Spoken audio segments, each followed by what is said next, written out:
সামাজিক মাধ্যমত আমি দেখা পালো অঞ্জল দাস নামৰ এজন যুৱকে নিজৰ ফেচবুক একাউণ্টৰ পৰা তেওঁ পোষ্ট কৰিছে মুছলমান মহিলাসকলক ধৰ্ষণ কৰি পেলাই তেওঁলোকক গৰ্ভৱতী কৰি এৰি দিব লাগে আৰু সকলো অসমীয়াই তেওঁক সমৰ্থন কৰিব লাগে বুলি এটা পোষ্ট কৰিছে আৰু এজন যুৱকে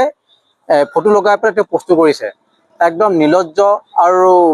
মানৱ বিৰোধী ব্যক্তি আমি ক'ব বিচাৰিছোঁ আৰু সবতছে আচৰিত কথা সামাজিক মাধ্যমত কোনোবা কবিতা এটা লিখিলেই চৰকাৰে তেওঁক এৰেষ্ট কৰি লৈ যায় কিন্তু এনেকৈ মহিলাক ধৰ্ষণ কৰি গৰ্ভৱতী কৰা হ'ব বুলি তেওঁ সামাজিক মাধ্যমত সমৰ্থন বিচাৰিছে তেনে এজন ব্যক্তিক গ্ৰেপ্তাৰ কৰিবলৈ এতিয়ালৈকে কাৰো মানে সহমতৰ কেছ চেষ্টা কৰি অসম পুলিচে এতিয়ালৈকে বিচৰা নাই মূল কথা হৈ গ'ল আমাৰ যিখিনি মহিলা আয়োগ আছে তেওঁলোকে মানে সামাজিক মাধ্যমত চকু ৰাখক বেলেগ ক্ষেত্ৰত চকু ৰাখে এজন মহিলাক ধৰ্ষণ কৰি গৰ্ভৱতী কৰি দিম বুলি কৈছে এইটো এটা সৰু কথা নহয় এখন দেশত গণতন্ত্ৰ এখন দেশত এনেকুৱা এটা ভাষা যিটো ভাষা মানে অসাংবিধানিকৰ লগতে মানৱ সমাজক লজ্জাজনক কৰা এটা ভাষা প্ৰয়োগ কৰাৰ পিছতো তেওঁলোকে এতিয়া কোনো সহমতৰ গোচৰ ৰুজু কৰা নাই সেইকাৰণে আজি আমি শিৱসাগৰ সদৰ থানাত উজনি অসম থলুৱা মুছলিম পৰিষদৰ পৰা আমি এজাহাৰ দাখিল কৰিছোঁ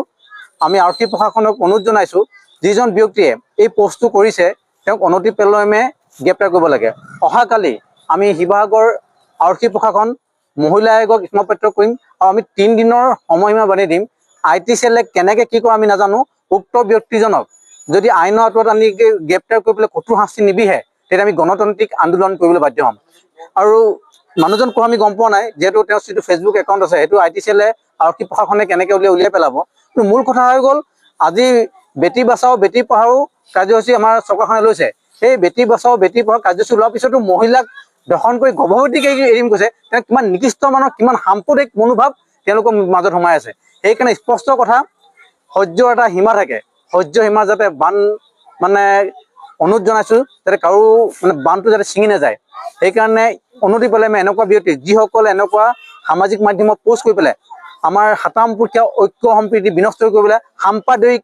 বাতাবৰণ সৃষ্টি কৰিবলৈ প্ৰয়াস কৰে তেনে ব্যক্তিক কঠোৰকৈ কঠোৰ শাস্তি দিবলৈ মাননীয় মুখ্যমন্ত্ৰীৰ লগতে আমাৰ অসমৰ BJP ডাঙৰীয়াকো আৰু শিৱসাগৰ আৰক্ষী প্ৰশাসনক আমি অনুৰোধ জনাইছোঁ